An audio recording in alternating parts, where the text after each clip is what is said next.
कह रहा है find the value of tan p minus cot r from the figure. ये चित्र दिया गया है, इस फिगर से आपको पता करना है। लेकिन आप देख रहे हैं कि यहाँ पर ये तो आपका 90 डिग्री हो गया, आपको हाइपोटेनस पता है, आपको परपेंडिकुलर पता है, ठीक है, लेकिन इसकी एक साइड के बारे में हमको नहीं पता है, ठीक है। तो हम क्या करते हैं, हम पहले क्यू आर की वैल्यू निकाल लेते हैं। तो फार्मूला क्या पड़ेगा, सबसे पहले हम पाइथागोरस अप्लाई करेंगे, तो ये हमारा पी आर का स्क्वायर हो जाएगा कि नहीं, और फिर क्या हो जाएगा, हाँ पी क्यू स्क्वायर और प्लस क्यू आर स्क्वायर। तो अब हमारे पास पी आर कितना है 13, तो 13 का स्क्वायर और पी क्यू कितना है 12 स्क्वायर और प्लस क्यू आर स्क्वायर, तो ये 169 हो गया, और 12 को इधर लाए तो 144 और is equal to Q R square, तो ये 25 अंडर रूट और क्यू आर आ गया कि नहीं, और इज इक्वल टू क्या आ गया 5, क्यू की वैल्यू कितनी मिल गई 5। तो हमें पहले क्या पता करना है tan p, ठीक है, tan p, अब कोण p, पहले एंगल p को क्या देंगे प्रायोरिटी, तो p के सामने वाली भुजा ये होगी कि नहीं, ये लंब, और ये क्या होता है आधार, तो tan बराबर क्या होता है, tan बराबर लंब बटे आधार तो होता है, तो 5 बटे कितना हो जाएगा, यानी कि फाइंड क्या करना है, हमको लिखना है tan p minus cot r, तो tan p की वैल्यू कितनी हो गई 5/12, यहाँ 5/12 लिखे कि नहीं, ठीक है, और फिर minus cot r is equal to क्या होता है, इसका जस्ट अपोजिट कॉट क्या होता है आधार बटे लंब। तो अब अगर इसकी बात करेंगे तो ये क्या हुआ परपेंडिकुलर हुआ कि नहीं, तो आधार तो ये हो गया ना हमारा, तो 5/12, और जब दोनों को माइनस कर देंगे तो क्या हो जाएगा कैंसिल आउट हो गया कि नहीं, तो वैल्यू कितनी आ गई, ठीक है, ये हो गया। अब सेकंड है किसमें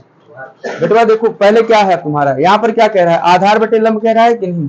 तो इसके सामने वाली भुजा क्या हो गई, ये लंब हो गया कि नहीं, ये आधार, तो आधार तो यही बना ना कॉट बराबर, तो क्या हो जाएगा आधार ये है और लंब क्या है ये है, यानी कि बेस ये है और परपेंडिकुलर क्या है 12, तो इसीलिए समझ में आ गया इतना। अब यहाँ पर देखो सेकंड क्वेश्चन, सेकंड में आपसे कह रहा है कि यदि ए और बी न्यून कोण है तथा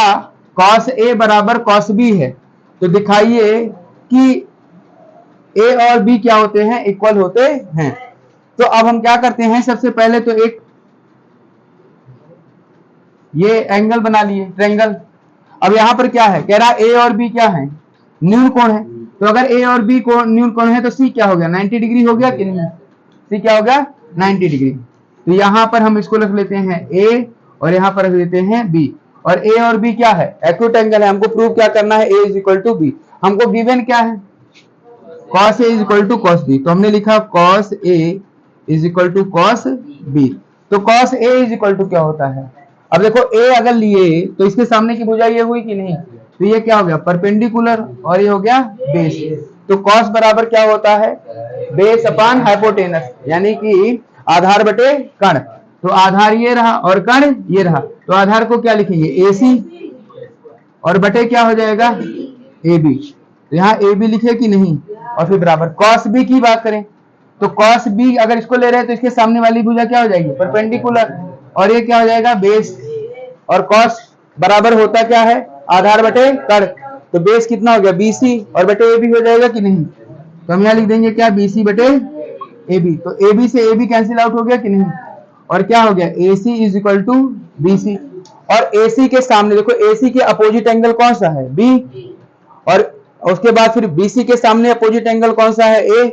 तो इसलिए angle B is equal to angle A, क्यों, क्योंकि हम जानते हैं कि अगर साइड सेम होते हैं तो उनके एंगल भी क्या होंगे सेम, अपोजिट एंगल से इक्वल होते हैं कि नहीं, तो इसीलिए क्या हो जाएगा angle B is equal to angle A।